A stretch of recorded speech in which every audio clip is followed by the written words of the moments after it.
Today we're going to look at a pair of ultra compacts, the Babyzen Yoyo2 and the Nuna TRVL, which are both quite popular at the current moment, but which have quite different advantages and disadvantages in terms of real-world performance. So let's have a look then, taking each in turn, and examining their differences in terms of child comfort, ease of use, longevity, and driving characteristics, before ending with a discussion of which one might make the better purchase. And starting off with the Yoyo, the model clocks in at 6.2 kilos and folds down to 52 by 44 by 18 centimeters. It can take 22 kilos in the seat and 5 kilos in its underslung shopping basket. In terms of child comfort, the Yoyo has a decently sized seat overall, with an acceptably wide and deep baseboard, good leg space, and a lot of room beneath the canopy. The height of the backboard is a bit shorter than on some of the newer models coming out these days, which limits head support for older toddlers, but it's still more than sufficient for younger toddlers, as well as for the shorter trips and travel type situations in which the Yoyo, in my opinion, ought to be used.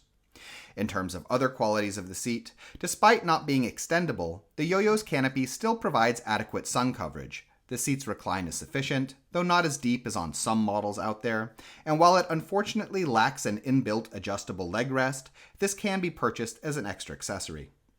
When it comes to parent comfort, the Yoyo has a pretty tall handle for an ultra compact, at 106 centimeters, a decently sized shopping basket, and an easy-to-accomplish two-stage fold, resulting in a package that's light, compact, and pretty flat, the last characteristic being particularly valuable when carrying the Yoyo slung from the shoulder by its shoulder strap, which is, in my opinion, one of the model's chief advantages, being particularly useful for situations like travel or negotiating crowded spaces and public transport. Despite its size, the Yoyo is quite sturdily engineered, feeling symmetrically stable to drive, and while it can loosen over time, it does so vertically as opposed to horizontally, meaning that it never really loosens to the point where it strains side to side during steering.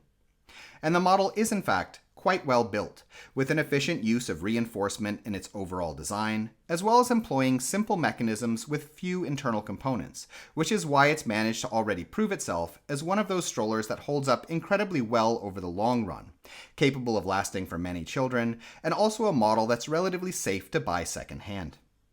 Terrain-wise, as with all ultra compacts, the Yoyo is unsuitable for off-roading, but its slightly above average wheel size for a model of this sort does at least allow it to tackle broken sidewalks, lawns, and the like when needed. Okay, moving on, the TRVL clocks in at a slightly heavier 6.5 kilos and folds down to a larger 61 by 51.5 by 28 centimeters, which, unlike the Yoyo, is too large to fit within the IATA's guidelines for cabin luggage. The model can carry the same 22 kilos in the seat, while only a slightly less 4.5 kilos in its underslung shopping basket.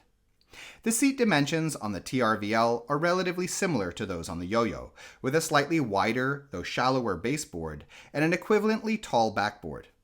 The model's canopy is positioned a bit higher than with the Yoyo, which provides more headroom for older children, though, since the canopy itself is roughly the same size as the Yoyo's, also means that the shade it provides for younger children may sometimes be a bit inadequate. The TRVL seat does have a couple of inbuilt advantages over the Yoyo, however, in its deeper recline and an, albeit shorter, sagging, and somewhat weak, inbuilt adjustable leg rest. When it comes to parent comfort, the TRVL has a slightly shorter handle than the Yoyo, at 103 centimeters, and a roughly equally sized, though somewhat more accessible, shopping basket. In terms of folding, the TRVL is a bit easier to accomplish than the Yoyo, due to its fancy auto-folding system, at least right out of the box, since wear is likely to affect functioning here. When folded, though the TRVL has a shoulder strap, it's much shorter and less comfortable to use than the Yoyo's, meaning most people will carry it by the bumper bar instead, which, combined with the TRVL's larger folded size, makes the model significantly less handy in my opinion for travel or any other use where there's likely to be a lot of carrying involved. In addition, looking at how the TRVL feels to drive, the chassis bends and strains quite a bit more than the Yoyo's during tipping and steering, making it feel generally less sturdy and even at risk of breaking if using the model anywhere close to its maximum approved weight. As far as durability and longevity go, the TRVL is less reinforced in terms of its crossbars and connection points than the Yoyo, much more complex in its internal mechanisms, meaning increased risk of those mechanisms failing over time, and also has a major Achilles heel in the form of a pair of hinged mechanisms on the handle arms that are highly susceptible to wear, in my opinion, due both to their exposed wires and the fact that they consist almost entirely of plastic components.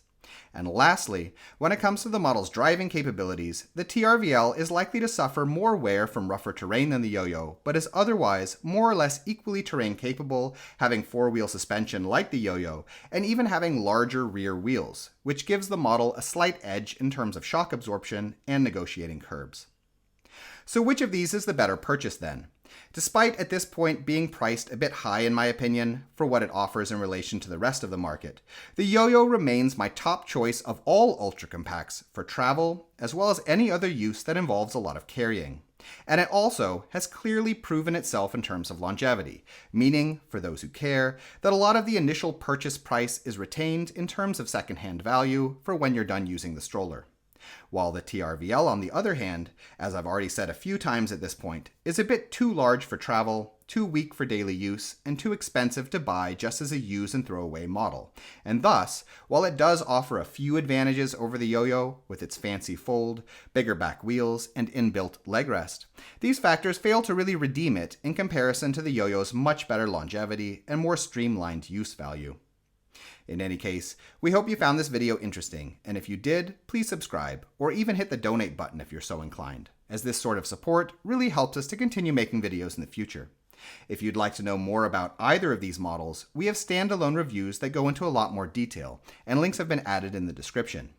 In addition, if you're currently shopping for a stroller, we have a buyer's guide on our Patreon page which lists a wide range of models that we recommend, with a lot of technical and lifestyle related information. You can find it by following the link in the description as well. Thank you.